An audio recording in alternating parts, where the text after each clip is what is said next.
Hi, I'm Jo from E&S Computers, and here is this week's Tuesday tip. Today we're talking about cookies. When you visit a website, you might have noticed a pop-up asking if you want to accept cookies. But what exactly are cookies, and should you accept them?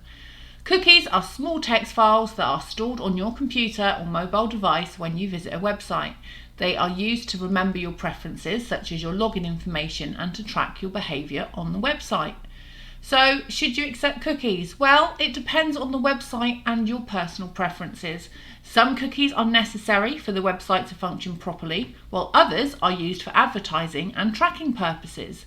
If you don't want your online activity to be tracked, you can choose not to accept cookies. However, keep in mind that this may limit your ability to use certain features of the website. For more in-depth information about cookies and how they work, check out our blog post on our website. The link is in the description below.